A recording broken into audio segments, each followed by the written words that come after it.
continue adding people in as we go through. I just started recording. Let's make sure that's actually recording. Yep. Okay. So I am officially recording. All right. Well, thank you everyone for coming today.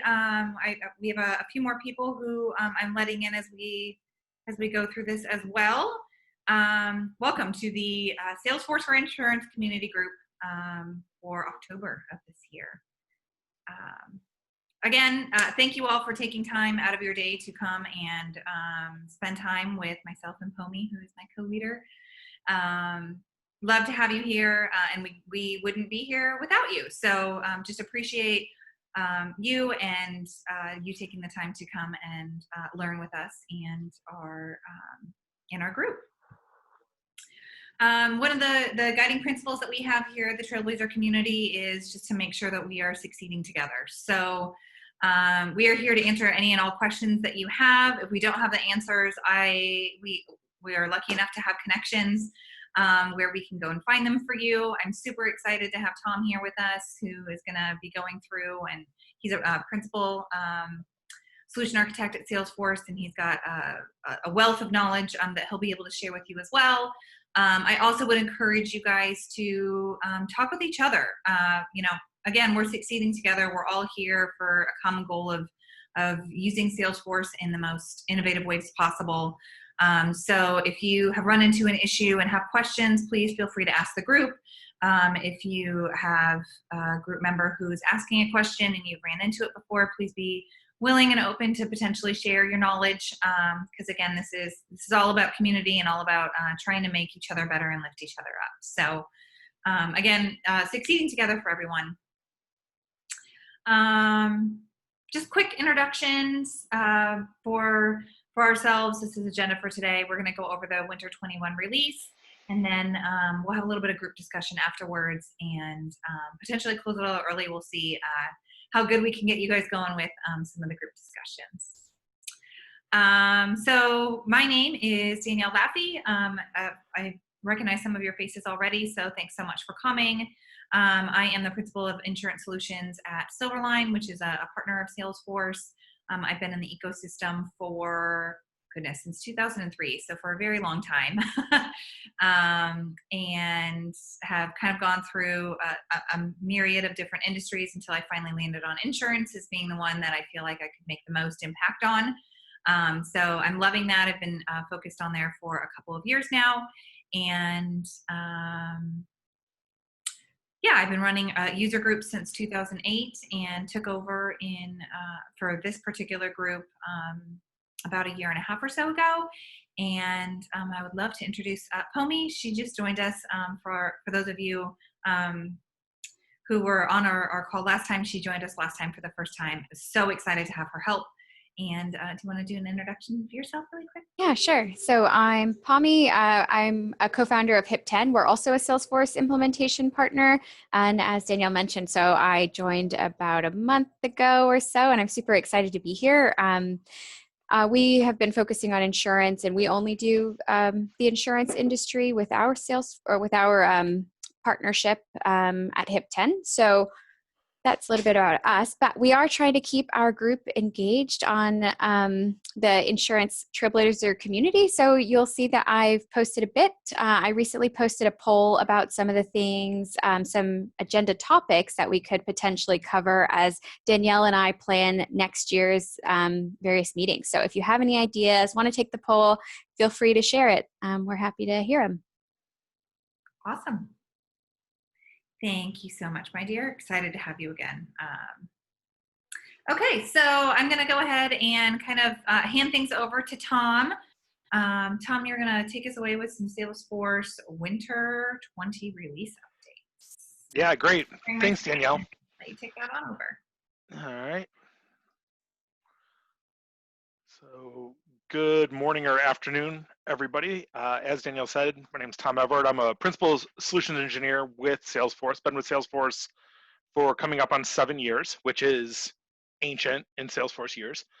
I'm down in Austin, Texas. I've been with the enterprise financial services vertical for the last, let's call it 6 years, mainly focusing on the insurance space for that duration. I've worked with USAA, with Farmers, with Transamerica, with Allstate, with State Farm. So I've got a pretty broad background across all of the major carriers out there. And yeah, so Danielle and Pamela asked me to put together kind of an overview of some of the things that have come out in the most recent Winter 21 release, just to give you guys a little bit of framework. So here's the documentation that I kind of went through to pull some information out. Here's our release overview deck, and this is, I am not kidding, it is 284 slides deep. So there's a ton of information that we have out there. Tried to distill it down into 20 minutes that may be useful for you guys. One additional fun fact, my wife is also an SE at Salesforce, so there is a lot of shop talk at my house. In fact, we took my kids over and dropped off our learning pod today in a Salesforce beanie, and the parents over there were kind of laughing, like, you guys should branch out a little bit, but whatever. So, real quick, love letter from our lawyers. All right. I know everybody here is in the ecosystem. You guys have all seen that a million times. So what I wanted to do is kind of start off kind of at the macro level. What is kind of solution-wide? Some of the things that were released as part of Winter 21. Then we'll talk about some of the things that were released as part of Financial Services Cloud for Winter 21. And then a couple of things that were really kind of insurance-specific capabilities that were rolled out as part of this release too. So like I said, I kind of went through about 350, 400 different slides and pulled together some of the big things that I thought were out there and some of the things that I thought you guys might find the most interesting. Oh, real quick, also, there's my email address. I am more than happy to answer any questions you guys have. So if you guys want to take that down, feel free to send me an email. I'm more than happy to help you out, contribute where I can. Thank you, Tom. That's very generous of you. Yeah, not a problem, not a problem. So my personal highlight in this whole thing is dynamic forms and dynamic actions. All right, for those of us that have spent a lot of time in page layout editors and that, I mean, if I never see that again, it'll be too soon, so I'm good with this. But this is really, right, taking a lot of those capabilities and bringing it into App Builder, right? And so dynamic forms, this is around putting the ability to, the variability around what gets seen on a particular screen without going through the page layout process, defining a bunch of page layouts by roles, things like that. We're now giving you the ability right within App Builder to decide who gets to see what and when they get to see it. So you'll get to break up your record details with dynamic forms, and then you can come in and start defining what components or what parts of the screen can be seen based on what an actual record field value may be. So maybe as something is going through a process, we can bring different fields in and drop them off the screen without having to leverage different page layouts based on which devices people are using. So as you're starting to manage real estate across different form factors, you can start to bring different fields, different parts of a form into a screen. And so it's really just giving us a much better granular level a much smaller granular level of control at what's being presented and what's not to the user. This is, as Winter 21, this is GA on custom objects on the desktop. But obviously that's going to continue to roll out to more and more of the views. Cool. Right. Piling onto that is dynamic actions, and you can see here some of it's beta, some of it's GA. There's this is all moving towards GA. It'll probably be in the next release or so, but this is a similar sort of idea around the actual actions that are being presented on those user interfaces, giving you the ability to control what's presented, what's not presented, based on record field values, based on form factors, things like that. So, but once you bring the actual actions onto the page, you can then control when they are going to be presented and when they're not. I mean, is that, I'm not sure if I'm conveying the value of this appropriately, but I'm super excited about this. I built a lot of demos, and this is going to make life so much easier. Yeah. So Tom, the use case here would be I have multiple compact layouts, and they can dynamically change based on the user who is logged in, right? Or Well, it's even, let's see if I can find a better, it's actually where not just who the user is, but it's actually it can be based on record field values as well. right. Oh, cool. Right? So if I have, right, let me see, let me find the right, I guess this is gonna be the best representation of it. Right? Once we're in delivery, then I have an action of customer follow-up, but until we're in delivery, in this case, then I don't even have the ability to do that, to perform that specific action yet. So it's by bringing the actions, you initially just bring the actions onto the page and then pick and choose based on field values, based on permission sets, who should have that ability, right? Mm-hmm. When they're going to have the ability to perform those specific actions. Yeah. So I have a use case potentially that might be relevant to this particular group. So we're working, I'm working with a client now that has, agents going into a portal, and they're going through the quote process. At some point, if they don't see the specific product that they're looking for, the particular configuration of a product they're looking for, they want the option to be able to go back and go to underwriting and say, hey, I'm not seeing what I'm looking for. This use case came up yesterday. And so we're like, okay, well, we're going to put an action button on there and allow them to, bundle all that information that they've already put in up, send it over to underwriting and let them see it. One of the complications of that is, well, if that's on there all the time and they don't have specific information in there yet, then we could potentially bombard our underwriting team with all of these requests, right? And so we were trying to say, okay, you have to get to a certain point, you have to have certain values available, you have to have certain things uploaded, you have to have certain things done in order for this to be able to actually go to that step where you can ask for additional help. So I could totally see this use case in there, and I feel like that's a fairly relevant one to the insurance community. Yep. And when is this available again? Can I tell them that it's available tomorrow? Yeah, this is out. This is available. Awesome. Right. So this rolled out as I can dig up the this mouse keeps scrolling on me. I can show you the rollout timeframe of all of this. Mm-hmm. But yeah, it's out, and you can see it's GA on custom objects. It's beta on the hero object. So lead opportunity, things like that. It's still in beta, but it's out there. Cool. Yeah. That's awesome.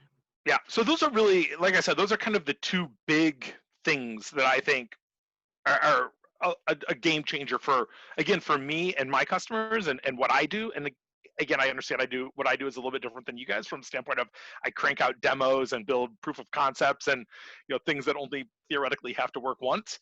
But I get, right. I think these are things that are just going to make the implementation life so much easier, right? Yeah. Just not having to manage a million different page layouts based on roles, based on permissions, based on record status, process statuses, things like that.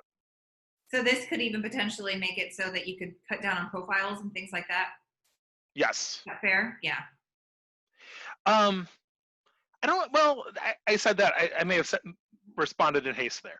I don't know that you would cut down on profiles. I think you cut down a lot on page layouts, obviously. Right? Mm-hmm. That's going to be the big thing. Depending on how your profiles are set up, it may or may not result in reducing those numbers. As I think about it, different profiles would be to provide access. Yeah, maybe. I don't know, Danielle. That's interesting. I don't know how much it'll cut down on profiles. I just think it cuts down a lot on those layouts. Okay. So now kind of drilling down a little bit, talking about specifically Financial Services Cloud. There's some things, and a lot of these are kind of big financial services picture stuff, not necessarily as focused on the insurance side, and we'll talk about insurance next. But one is compliant data sharing. This is just another way to kind of slice and dice the data.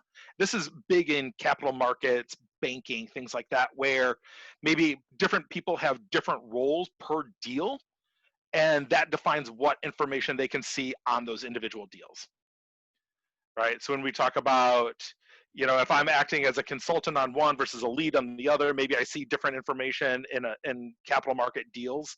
So this gives us the ability to control who can see what on a record by record basis using that compliant data. There was a lot of investment for those of you. I don't know if anybody on the call actually works with kind of broader financial services clients, but there's a lot of things that we've built out around the mortgage process and the mortgage and lending process, and a lot of this came out of work that was done around PPP lending as part of the original, what was that, the CARES Act or whichever act that was. So we've got now some pre-built portals that facilitate the lending process. We've built some Einstein Analytics. This needs to be updated. This is now Tableau CRM, but specifically around financial services to facilitate and monitor and manage that lending process. Oh, cool. Yep. The Actionable Relationship Center, this is actually, this will be something that's a little more relevant to us. Now that household view that you guys are kind of maybe used to using and seeing, there's now the ability to actually interact right on that screen, right? So it's not just a graphical representation of what those relationships are, but now you actually get to define, let's see, I think this next screen, you can edit what that relationship is. You can view related lists. So you can see multiple levels of relationships. So they've taken that householding view, that householding model, and they've really expanded it to make that kind of a one-stop shop to manage a lot of what that relationship mapping. That is some of the broader financial services cloud capabilities that were rolled out specific to insurance.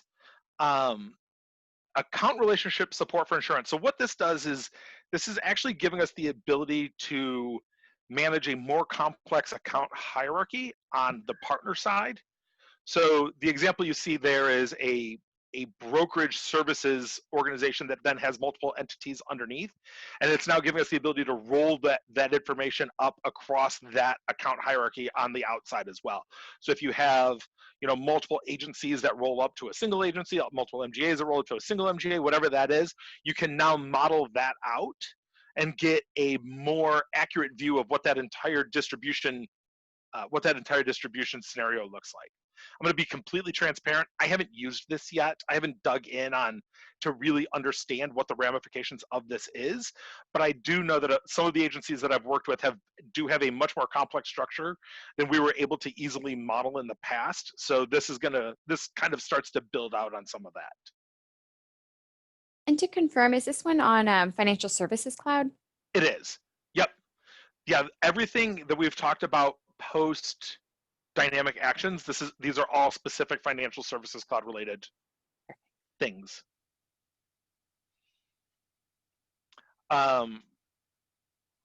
also get some more information about that. So, and I'm sure that I know that this is account hierarchy. When we were doing our Circle of Success at Dreamforce last year, which seems like an eternity ago. No doubt. In all of these pandemic times, but this was something that was a huge, I guess, barrier or issue for a lot of our insurance groups. We had about 40-some people in the room going through that Circle of Success, and I would say probably 3/4 of the people said that this was an issue that they were having. So I would love to have some additional information on this that I can share out with the group from a documentation standpoint of what the use cases are, how it would work, as you had mentioned, some ramifications and things. What makes you choose to go one way versus the other potentially? Yeah, that would be wonderful if we could get some additional information on that. Because I know that there are a lot of people that are interested in this, and the hierarchy continued to be an issue when you were trying to roll up and give visibility to people, and especially like Sally, the secretary at an agency, is trying to see information. What can they see and not see when they're going on behalf of an agent to go do something for them, and all of that fun stuff. So this is cool. Okay. Yeah. So Danielle, I will definitely see what I can dig up, Danielle. I've been going back and forth with the product manager on this a little bit. So let me see what I can find, what public facing documentation I can find, and I'll get that over to you. Cool, thanks. Yeah, you bet. You bet. I know it does. I mean, it is kind of crazy to think we were supposed to be going to Dreamforce like next week. I know, I'm so sad. Crazy. Another thing that we're doing is leveraging those household relationships. We're now rolling policy information up. So there is a component that will give you the entire view of all of the policies across that household Mhm. in a single view. So before we were rolling numbers up, right? Assets under management, very wealth focused kind of numbers and things. We're now actually rolling all of the policies, claims, renewals up into a single view. So when you go look at maybe a primary household member, you're going to see all of that information about the household underneath, not just their specific information. So if they're the primary policyholder versus a beneficiary versus a secondary or fiduciary on those policies, you'll be able to see them regardless when you go there? Cool. Yeah, exactly.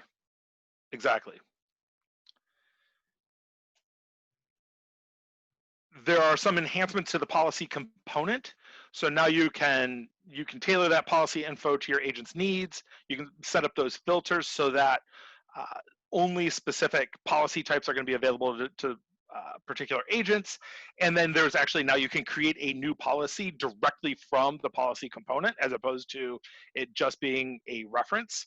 There's some actual actions you can take directly from there.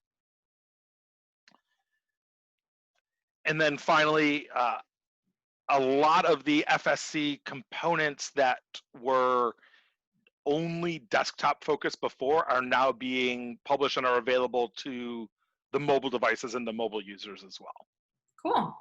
Yeah. So this was, admittedly, this release is a little light on insurance specific capability. And a lot of that is because there's a ton of investment and a ton of time being sunk on our side into the velocity integration. Yeah. Right. So, that acquisition, there's a lot of bandwidth that's going into that. And I think there's almost some kind of pump the brakes, wait and see what we're going to get as we aggregate those two together. And I mean, they're targeting safe harbor, right? I'm going to put all my Salesforce ease around that. Safe harbor. I mean, they're targeting to get that done in the next release or two. So, and that's going to bring a ton of additional capability into the fold. But yeah, it was a little light on specific insurance capabilities as we see what the ramifications of that are. Yeah, I'm on my third velocity project so far this year. Oh, really? Oh yeah, it's a hot technology to go after, and it's got some really cool stuff to it. But I will say trying to figure out the pieces between FSC in there and also Health Cloud in here, and there's some redundancy around some of them, and so trying to figure out some of the best practices of which one to go where, and which policy object to use. Do you use the FSC side or do you use the velocity side, right? And which ones are going to be potentially deprecated later on down the road, and all those kinds of things. So yeah, I actually talked to the head of insurance for Velocity product last week, and he had mentioned that he might be interested in coming to talk with us the next couple of weeks. So who is that? Kanice. Okay, I don't know him, but yeah, Kanice Wu, I think is his last name. But anyway. Oh yeah. Yep. Okay. Yeah, I know. I do know Kanice. All right. Yeah, it's been fun. It's been interesting. I mean, there's a ton of great. Just like any acquisition, we're just trying to figure out how it's all going to work together. Yeah. Cool. So, but we're excited about it for sure. And that's, like I said, that's all I had. I tried to distill as much as I could down. Obviously you can go to salesforce.com/releases, and there's tons of documentation and information out there. Danielle, I will get more information on that account hierarchy, and get that over to you so you can dig in a little bit more on it. Cool. Thanks. That's awesome. Yeah, you bet. And if anybody's interested in going through all 284 slides, I think Yeah, if you wouldn't mind sending this deck over, I saw that there were a couple of like watch the demo type things. Yes. Which I would love for our team to be able to do. So if you wouldn't mind sending this over, we can post it into the success community Okay. for everyone to have access to. I also post the recording, or we post recordings and all that fun stuff out there just to try and share as much knowledge as possible with each other. So Yeah, absolutely. I will. I think everything in here is public facing. Let me just let me run that by the right people to make sure Yep. but I will but yeah, if I will share with you what I can, and if I can't, I will get you the specific links to those individual demos, and we'll get those over to you. That'd be awesome. Cool. Any other questions? I don't know, to the rest of the group, do you guys have questions for Tom? He's a 7 years engineer, wealth of knowledge at this point. That's kind of amazing. So Yeah, I started on the oil and gas team. That was interesting. I got to financial services as fast as I could. Love it. No questions for me.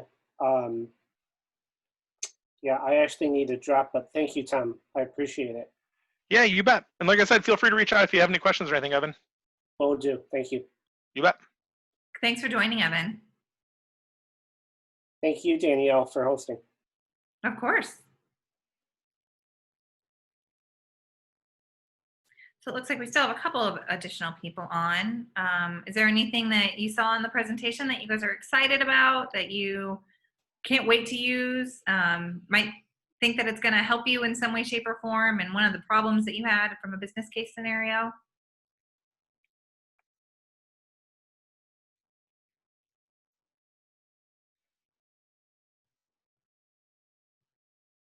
Waiting for a second. It looked like Heather went off mute, but I can't hear her, so.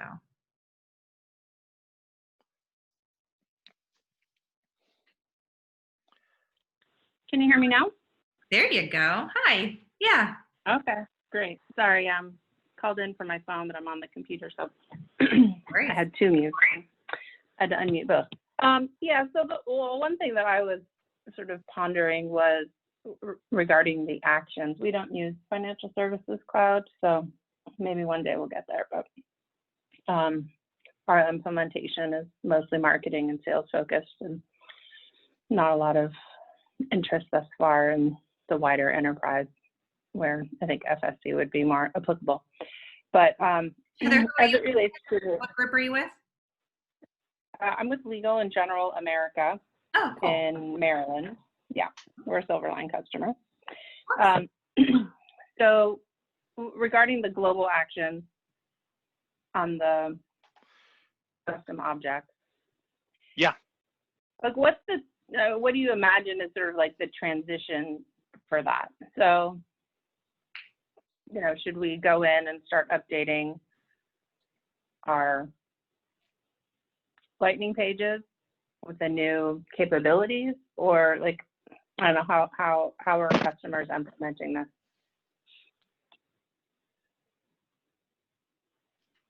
Yeah, so I mean, it's all once you enable it, let me find, there was I mean, this kind of walks you through profile specific, context based, right? Makes it simplified configuration. Once you migrate the existing actions into App Builder, then you directly configure that right on the Lightning page, right, in that panel's properties of what actions are going to show up and which aren't. Right, and that's where you get into making these selections of where is that action going to be visible, but you just do that right within App Builder. I mean, okay. I guess I need to see the slides and read about it a little bit more. So is it fair to say that instead of having to create, 4-page layouts, I can create now one page layout that would go across all my profiles. And one of the filters might be, if profile equals this, don't show this action. Yes. If profile equals this and status equals this, then prompt them to do this thing with this action, that kind of stuff. That's exactly right. Okay. That's exactly right. You know, if in underwriting and profile includes underwriter, then provide for underwriting escalation. I don't know, right? Like kind of making it up as I go here. But yeah, that would be exactly right. Based on profile, based on status, based on, you know, if property value is greater than $1 million on a homeowner's policy, then it needs to go to secondary review, right? And then, you know, give them that action for secondary review or whatever that might be. So it's just exposing that based on what those roles are. Cool. Yeah. Heather, does that answer your question?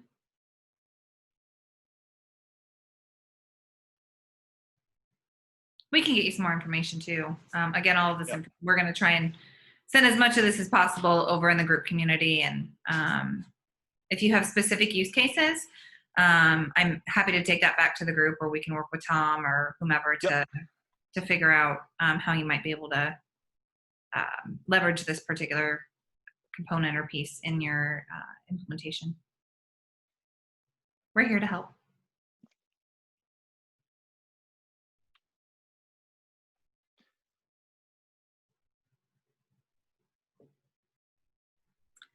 Awesome. All right. How about you, my fearless co-leader? Do you have questions, comments, anything like that?